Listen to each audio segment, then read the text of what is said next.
Something has been going on in my mind lately. Uh, as I've gone on to become increasingly concerned with the idea of making, I've come to start to question the idea of really having materialistic objectives for one's life that go above and beyond having your basic needs met. Because I've been reading the Bible, and I've been reading verses that speak against being overly materialistic.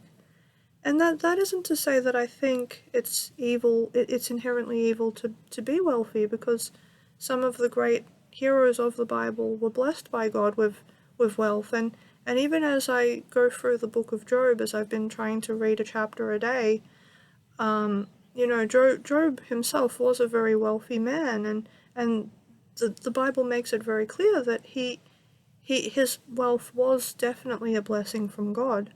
So I don't believe it's inherently sinful to have good things, but I think it's wrong to feel as though you're a success just because you have those things, or to feel like your life is not good just because you don't have them. Because I think that means you're going beyond accepting these things as a gift and blessing from God to elevating them to existential questions, and I feel like that's the real problem. But you know, um, I've gone on following Spike Spencer, and I still follow him because I respect him as a voice actor, and he's still somebody I look up to. But as I go on watching his videos, and he increasingly, not increasingly, but a consistent thing that he does is he tries to teach people. And he tries to teach them about marriage, he tries to teach them about property investment, etc., etc. And I don't think it's wrong for him to do these things. Please don't infer that I think it's bad for somebody to try to teach skills. But I often find myself feeling uncomfortable as I watch his videos, because I feel that he either directly or indirectly encourages people to feel as though the way to be a success in life is to have material achievements. And I don't want to think that way. And not only that, but he sort of preaches the religion of, self-actualization, and, what you put out into the universe is what you get back, and that sort of, no God, just the universe.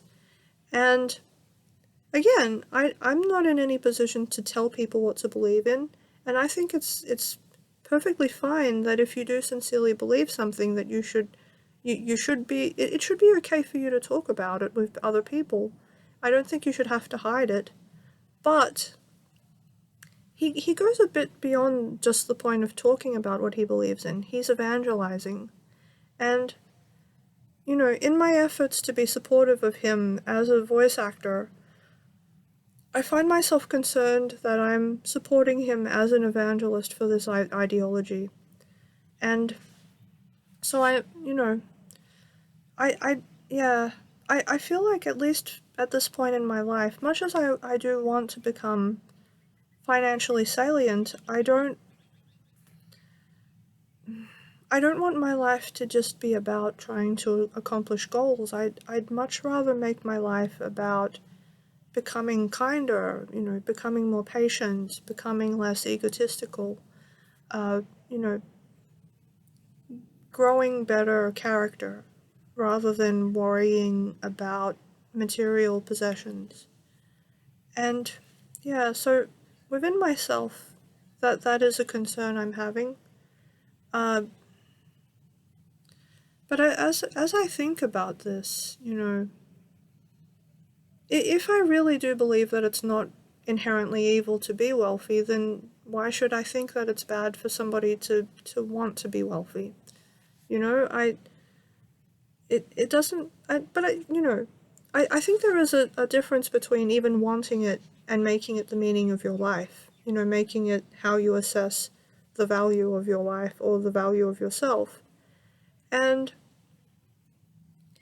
So I feel like, yeah, I don't really want to, even though I want to continue to be supportive of his work, um, because I do still respect him as a person, I still feel within myself conflicted about continuing to watch his videos and things like that, and to try, I feel conflicted about sharing what he does with others, you know. Ironically, I would find his videos easier to watch if he wasn't always trying to persuade people to believe a particular thing. I would find his videos easier to watch if it really was just him, hanging out and being funny and, just chilling with people, or maybe if he just sat there and, like he has some books that he wrote. I haven't read both of them yet, but they're full of just funny stories from his life. If he just sat and told us funny stories, or read to us from his books, little samples, and encouraged us to buy them, like I think, like I would feel absolutely fine with sharing that with other people, because that's just fun and interesting, and there's less of a pressure to feel like you have to believe something in particular for that to be okay. And, so, but it gives me pause to think about my own work as because to some degree, because I do have social media accounts, and people are, seeing what I'm doing publicly. On Instagram I have over one, I have a very large number of followers for a normal person.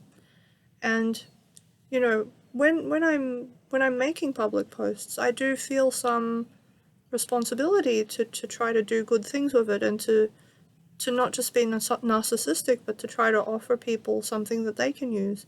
But then within myself, I think about how, am I making people feel pressured to leave their own belief system in favor of mine? And there are people who are Christian brothers and sisters to me who would be like, well, you're a Christian, Shona. Of course you're going to talk about Christianity. Of course you're going to hope that other people will join you in being Christians, because that's what you believe in. And that's not untrue, but I feel like there's a big difference between telling people what you believe in and letting them then make up their own mind about it, and trying to pressure people into agreeing with you, like trying to tell them, oh, you have to think this way, or your life is going to be awful and you're not going to accomplish anything. And I don't want to imply that people have to be like me in order to lead a fulfilling life, because I don't think, like I think that Christianity can definitely offer people ways of dealing with different problems. And I think that if you really fully invest yourself into Christianity, it can be fulfilling. Like, please, when I say these things, don't infer that I mean that Christianity is just drudgery, because I can tell you personally it isn't. Although, of course, like anything in life, it involves some difficulties, you know. But my point in saying all of this, what is my point?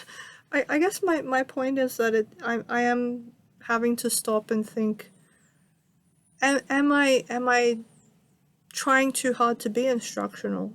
Is that why some of my videos have gotten such a negative response? Am I trying too hard to push a belief on people? And, you know, yeah, I I don't want to walk through my life looking at everything and trying to make judgments about it, because something I have started to realize is that something that has gone wrong within at least Western Christianity is that we tend to be, I think, overly moralizing, as in we tend to feel like the only way to be Christian, or that the only time we're really being Christian is when we're reading the Bible or praying or preaching at people or being preached at, or, directly thinking about God. And if we want to apply our Christianity in other areas of life, we tend to end up, moralizing everything to death. Are these eggs, free range? Is this ethical? Is this, is this a sin in the eyes of God? And I feel like when people do this, I think that they actually become pharisaical. I think that they're twisting what God has tried to give us in a way that is destructive. Because, Jesus himself said, I've come so that you may have life and live it to the full. So I don't believe that that's going to mean trying to reduce the entire of your life experience to just being questions of morality. Although, of course, it is very important to ask yourself ethical questions when you are making life decisions. I absolutely believe that. But I don't believe that that is the sum and total of what anyone's life experience should be, never mind that of a Christian's. But, I think that because we can sometimes get so bogged down in that thinking, it can be paralyzing. We can end up judging people when we should be trying to understand them. We can end up, pushing ideas and people away when we should be, just trying to maybe sit and understand where they're coming from. And, and in this moment, I am wondering if I'm doing that, if I'm falling into that mistake of regarding, people who I should be just trying to coexist with and imposing these judgments upon their behavior. And I am concerned about it, and it is something I'm going to pray on and think about. But, again, if I look at my videos in the past, if I think about the content, it is predominantly me asking these questions of, should I be doing this? Should I be doing that? And very little of it is just me, I think, talking about life itself and just appreciating life as it is. And I feel like there's problems of gratitude in there. I feel like if you are forever just trying to apply moral lessons to everything, how can you be grateful? How can you thank God? How can you praise God for the things he has done if all you think about is, oh, well, at least I'm not as immoral as that person. At least I'm, not doing that. Like that, it's very arrogant thinking, I believe. It's not, I don't believe that's a heart that serves God or serves anyone else. I don't think you can even really be happy thinking that way. I don't think it serves you to think that way. But see, there I go again. I'm talking as though I'm trying to teach other people lessons, but no, when I say these things, really it's more like I'm trying to verbally work through my own thinking. And if people hear that and it helps them, then that's lovely. If they don't, and that's fine too. I came across this Audrey Hepburn quote some time back where she talks about how she made up her mind to just accept life. And I feel like there's so much you can take from that because her life was crazy. It was very complicated. But, just reading that quote made me think, how much of my life do I accept? And when I stopped and thought about it, predominantly the distress and the suffering and the dysfunction I felt a lot of the time wasn't inherent to the situations I was facing. It was because I was arguing with everything that I encountered and experienced. And it meant that I was living in a state of emotional lack, where I wasn't being fed by anything. I wasn't even really being fed by God. I was just longing for something that would take me from this place of lack to a place of fulfillment, when I would argue that if you just accept your life as it is, you can already have access to fulfillment right now. Like, the only reason people lack fulfillment is because they're forever arguing with their circumstances and feeling like they don't have enough or that they're not enough. Yeah. And you know, like, when I was talking to the black pill guys, a lot of them were like, oh, just be happy and you'll be fine. What a ridiculous idea. But really, if you are unhappy with your circumstances, isn't the real problem that you're unhappy? Like, even if, you were in a vice and people were torturing you with, like, whips and chains or whatever, but you were sitting there and you were still happy and fulfilled in that moment, then couldn't it be argued that there's not really a problem? Like, if everybody could just be happy all the time, arguably problems wouldn't exist. Like, but I mean, but in saying all of this, that creates a weird moral question, because if I'm going to say that we should be fulfilled with all of our circumstances, then does that mean we shouldn't work to improve the world? That we should just accept it as it is? But even Audrey Hepburn herself wasn't like this. She did a lot of charity work in her life. It's part of the reason I admire her so much, that she wasn't just externally beautiful. She was internally beautiful as well, and had this intense desire to help other people. And so if I think about how I feel within myself and my life, and I think about, does accepting your circumstances mean that you don't work to improve them? I'm going to say no. I think that you still do, but it's differently located. As in, it's not coming from a place of desperately trying to get from this place of emptiness to a place of fulfillment. It's that you're already full.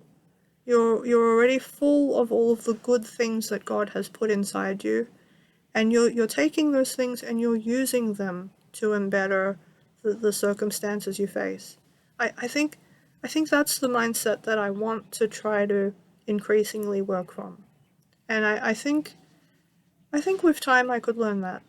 I think I will. So yeah, that's what's on my mind.